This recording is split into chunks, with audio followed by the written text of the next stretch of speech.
देख रहे public 24 news Bihar. हम है प्रणव कुमार यादव। समस्तीपुर जिला के हसनपुर प्रखंड में यहाँ की राजद महागठबंधन के द्वारा राज्यव्यापी धरना का आयोजन किया गया। इस धरना में मुख्य अतिथि के रूप में पूरे हसनपुर विधानसभा के गणमान्य महागठबंधन के नेता पहुंचे हुए हैं। हम कुछ नेताओं से बातचीत करते हैं। हमारे साथ है हसनपुर विधानसभा के पूर्व विधायक राजकुमार राय जी, उनसे हम कुछ बातचीत करेंगे। सर, धरना प्रदर्शन क्यों आयोजन करना पड़ा आप लोग के पार्टी के स्तर महागठबंधन के नेताओं के द्वारा? धरना प्रदर्शन का तो एक ही कारण होता है, किसी भी काम को जब हमारी सरकार पूरा नहीं करती है तो धरना के आधार पर हम लोग बैठते हैं और पूरे देश में इसका विरोध करते हैं, जिससे उसकी कान में आवाज़ जाए कि धरना मेरा जनता दे रहा है। इसीलिए हम लोग धरना देते हैं। खास करके केंद्र सरकार की जो दोहरी नीति है, ये 9 साल पूरा करने के खाली प्रचार कर रही है कि हमने 9 साल पूरा कर दिया। लगता है आज़ादी का जंग जीत लिया है, वो प्रचार कर रही है। और 9 साल में हम लोग पूरे देश में जो काम होना चाहिए जनता का, वह काम नहीं हुआ। महंगाई, बेरोजगारी, भ्रष्टाचार, जितने चीज़ है उनसे कोई कम नहीं हो पाया है। सारा चीज़ जो है हो ही रहा है। उसी के विरुद्ध में हम लोग आज महागठबंधन की ओर से और देश के नेता, हम लोग के जो केंद्रीय नेतृत्व है, उनके आदेश पर हमारे प्रदेश के सभी प्रखंडों में आज धरना 1 दिवसीय है। आप देख रहे हैं कि जो संविधान में जो नियम पहले से हम लोग को बना है, उसको बदलने की तैयारी चल रही है। तो अब बचा क्या? तो इसीलिए हम लोग जो हमारे पूर्वजों ने जो नियम कानून बनाया, उसको जो है बचाने के लिए हम लोग आज हमारे तमाम नेता 1 दिवसीय धरना पर उपस्थित है। इसलिए हम लोग आज इसी चिलचिलाती धूप में हम सब बैठे हैं। सर, राज्यव्यापी धरना पे कुछ? यह राज्यव्यापी धरना धर्म एकता का धरना है। देश में संविधान खतरा में है। सारे जनतांत्रिक जितनी भी संस्थाएं हैं सब खतरे में आ गया है। बाबा साहब भीमराव द्वारा रचित जो संविधान है उसको बदलने की हो रही है। यह सब नरेंद्र मोदी की सरकार जनता को गुमराह करके, जनता को आपने जो पूछा कि की बात, हिंदू धर्म की बात कर, कोई धर्म यहाँ हमारा सर, हिंदू धर्म नहीं, यहाँ बीजेपी वाले कहते हैं सेकुलर। एक सेकुलर हिंदू है, एक पूर्ण हिंदू है।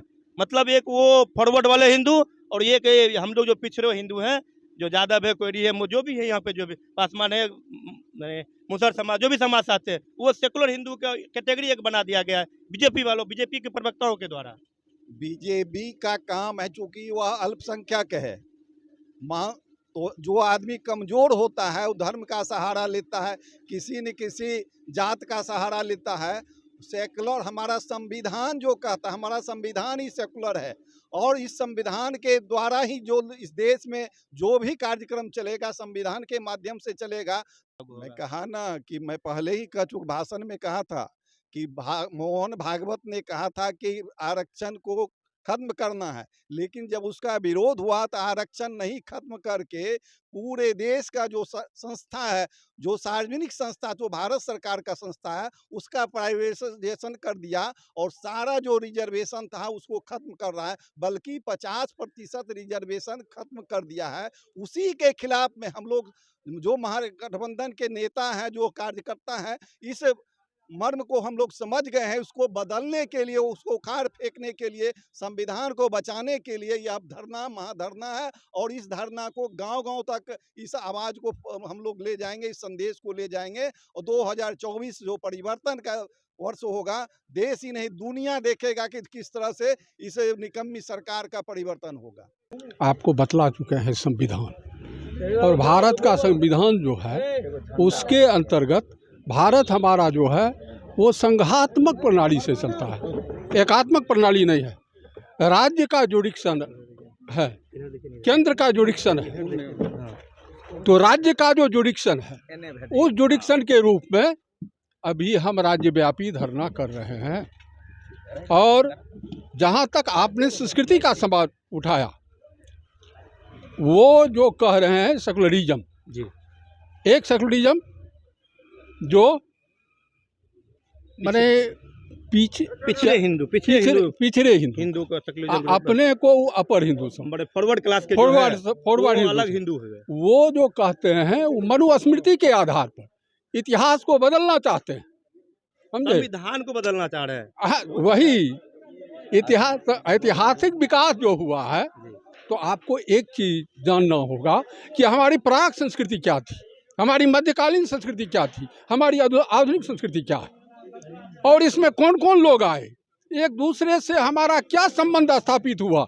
और कौन हमारा सबसे अधिक आर्थिक रूप से शोषण किया, और कौन हमारे खून को चूस करके हमारे ऊपर साम्राज्य कायम किया, तकनीकी रूप से कौन विकसित था, और कौन सबसे ज्यादा हत्या जुल्म और अत्याचार किया।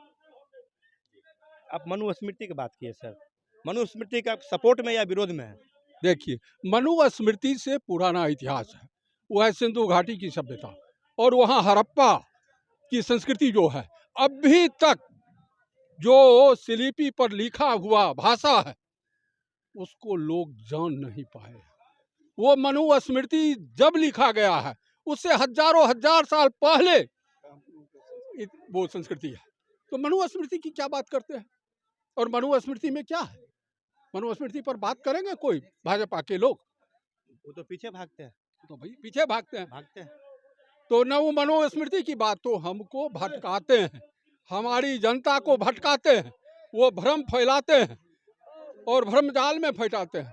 आप कहिए कि हमारे देश में वो जन्म लिए आपको स्वामी विवेकानंद, सर्वधर्म सम्मेलन में कहाँ गए थे? अमेरिका गए थे, और अमेरिका में उन्होंने बहुत रिक्वेस्ट करने के बाद इनको बोलने का मौका मिला, और बोलने का जब मौका मिला तो वहाँ जब ये अपना स्पीच दिए तो 15 दिन के बाद इंग्लैंड में ये सम्मेलन हो रहा था, और वहाँ जब ये गए कुछ अंग्रेज लोग इनके अनुयायी हो गए। वहाँ जब गए तो कहे कि जो हमारे देश का जो सनातन धर्म है, वो धर्म में सबसे बड़ा दान विद्यादान है। अंग्रेज लोग जो अभी कोचिंग आप देख रहे हैं हम लोग के यहाँ खुला हुआ है, प्राइवेट सेक्टर की आपने बात, तो लोग आश्चर्यचकित होने लगा कि क्या वहाँ विद्यादान में दिया जाता है? वह देश ऐसा देश है? तो हमारे देश से ये शिक्षा उसको मिली है, सनातन धर्म से ये शिक्षा मिली है। तो जो सकारात्मक है उसको हम एक्सेप्ट करते हैं, जो नकारात्मक है उसको हम निगेट करते हैं। ठीक है सर, एक क्वेश्चन रहेगा आपसे और, बीजेपी वालों कहते हैं कि राम के नाम पर राजनीति करते हैं, और महागठबंधन किसके नाम पर राजनीति करते हैं? अब सुनिए, हमने कहे कि हमारे देश की संस्कृति मिश्रित संस्कृति है।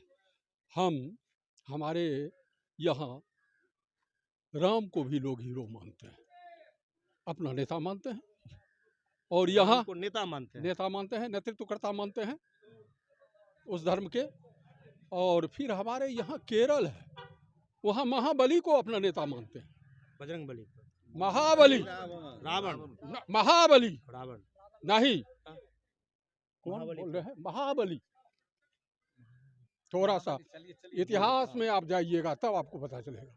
महाबली जो हैं, जब रक्षाबंधन होता है ना, तो पंडित जी लोग एक मंत्र पढ़ते हैं कि जैन बंधु बली राजा दान बंधु महाबलो। महाबली था दान के ताकत पर, महाबली केरल का राजा। तो हमारी संस्कृति वो भी है, जब विष्णु 52 अवतार बन के महाबली के पास जाते हैं कि हमको आप दान दें, तो उनके गुरु शुक्राचार्य कहते हैं कि साधारण हस्ती नहीं है, कह दिया कि हमारा संकल्प है कि हम दान देंगे।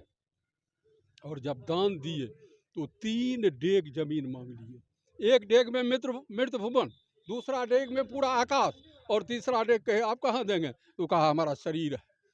तो पांव उठा करके जब उसके मस्तिष्क पर देना चाहे तो धस गया पाताल में कि अब तो ये हमको मार देगा। यह भी हमारे यहाँ संस्कृति है। तो पाताल का राजा बन गया। और जिस तरह हमारे यहाँ होली बड़ा पर्व होता है, उसी तरह से केरल में ओणम पर्व होता है, और वहाँ की जनता की समझ है कि रात में ये महाबली सबके घर आते हैं। आज राज्यव्यापी धनन प्रदेश के पूरे प्रदेश मुख्यालय में महागठबंधन की तरफ से ये धरना कार्यक्रम केंद्र विरोधी कार्यक्रम और केंद्र सरकार के खिलाफ था। जो अभी वर्तमान में भारत के प्रधानमंत्री जो टाटा बिरला अडानी के साथ में उनके गोद में जाके बैठा है, और राज्य विरोधी देश विरोधी जो संविधान विरोधी कार्य कर रहा है, उनके खिलाफ हमारे नेतृत्व, हमारे महागठबंधन के नेता ने उनके विरोध में धरना कार्यक्रम किया।